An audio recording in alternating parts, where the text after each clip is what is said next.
السلام عليكم ورحمة الله وبركاته. ازيكم عاملين ايه؟ يا رب تكونوا بخير. ان شاء الله باذن الله النهارده هنشرح حلقة جديدة من سلسلة حلقات تأسيس في اللغة الإنجليزية.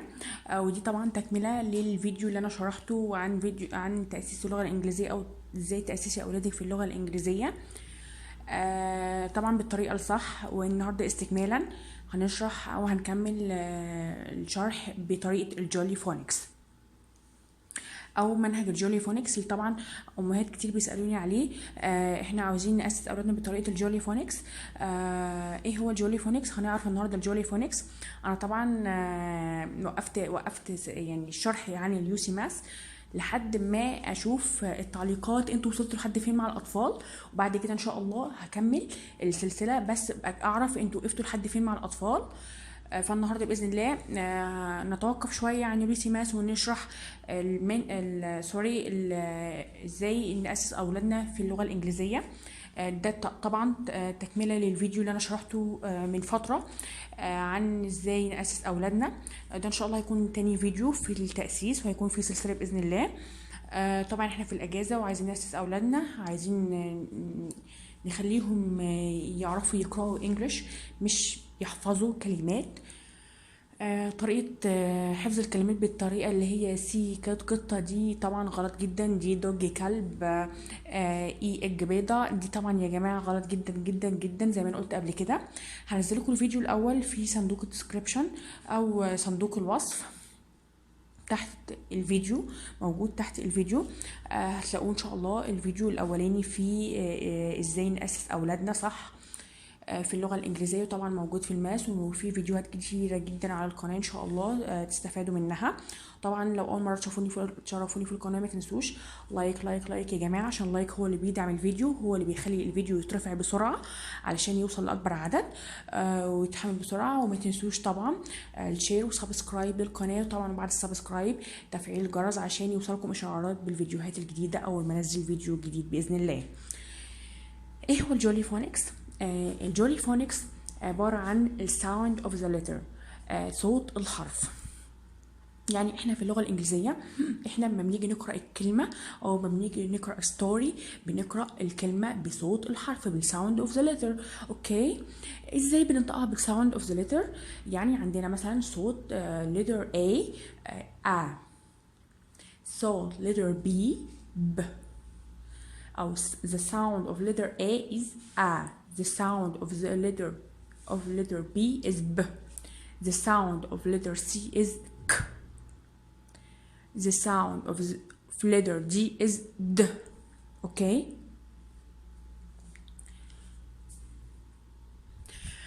عندي كده احنا يعني دي اصوات الحروف او ايه هو الجولي فونكس عموما. معناه ايه؟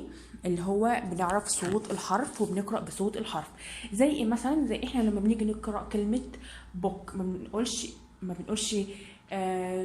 بنقولش بأك، لا احنا بنقول بك. بننطق صوت الحرف، ما بننطقش اسم الحرف، بننطق صوته يا جماعه. صوته اللي هو الساوند اوف ذا ليتر بي اللي هو ب أك. شايفين؟ كات ما قلناش اسم لتر سي اللي هو سي، لا احنا قلنا شايفين الصوت هنا اتغير اللي هو صوت لتر سي از ك تمام. عندي في الجولي فونكس 7 جروبس. الجولي فونكس divided into 7 جروبس. هناخد اول جروب النهارده وطبعا عشان يسهل عليكم منهج الجولي فونكس في ابلكيشن عن بلاي ستور. هنزل لكم صورته في اول الفيديو طبعا، صورته هتنزل من اول فيديو لحد ما انا بتكلم حاليا. دي صورة الابلكيشن الموجود على البلاي ستور. اوكي، ده هيسهل عليكم جدا، وهشرح معاكم طبعا بالابلكيشن ده عشان تفهموا اكتر منه.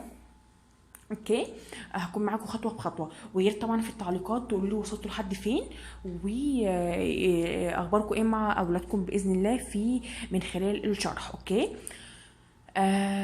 the first group من اول جروب من ال 7 جروبس اللي مقسمه في الجولي فونكس هنقرأهم، هنقولهم ايه هما.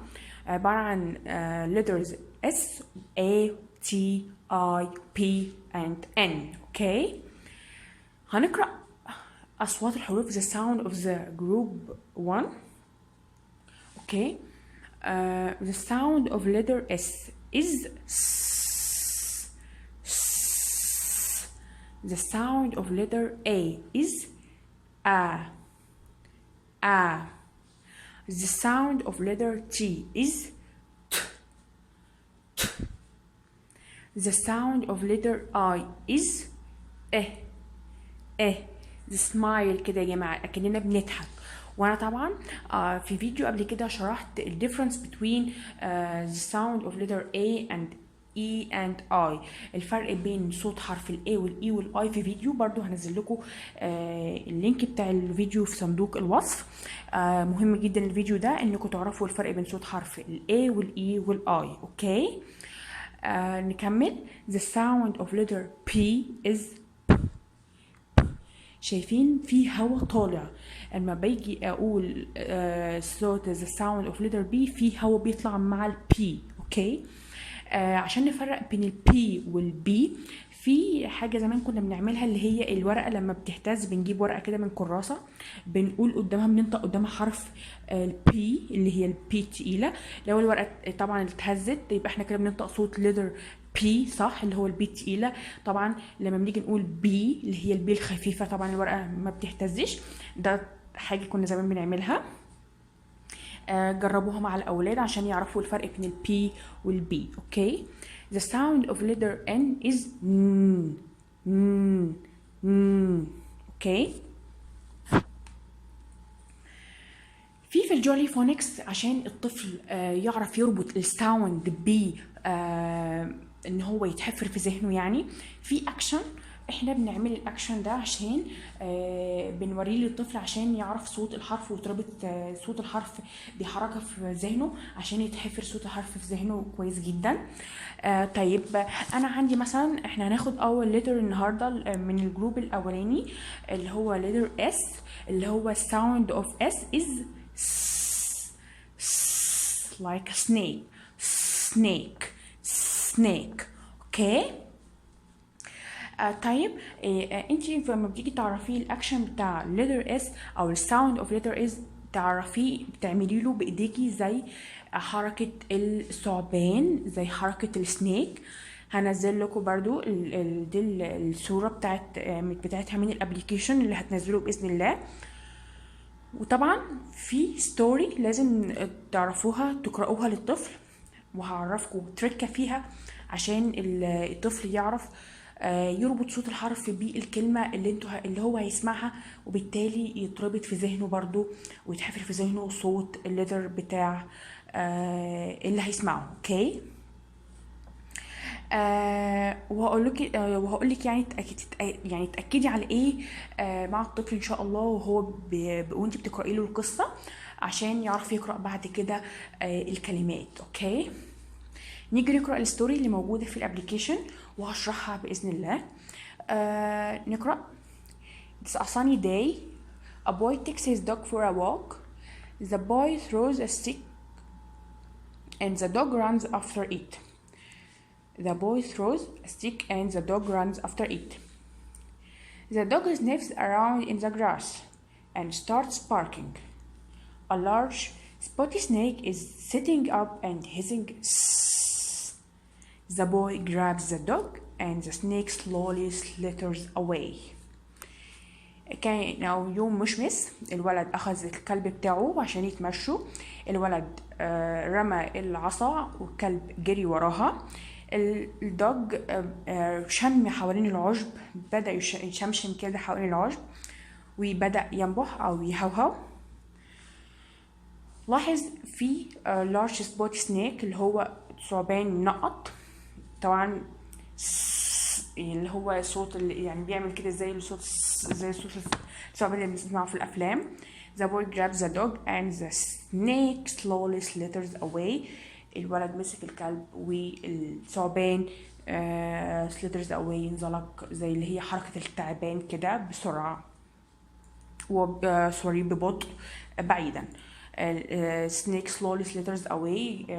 ببطء طبعا هو بينزلق ببطء وجري بعيد. اوكي. ايه بقى اللي المطلوب منك وانت بتقراي الستوري دي للطفل؟ مطلوب منك انك تاكدي على الساوند اوف ليتر اس وانت بتقراي له القصه. زي مثلا لما تيجي تقولي له it's a sunny day، تتكي على الاس او الساوند اوف ليتر اس وانت بتقراي له it's a sunny day. A boy takes his dog after a walk. The boy throws a stick and the dog runs after it. The dog sniffs around in the grass and starts barking.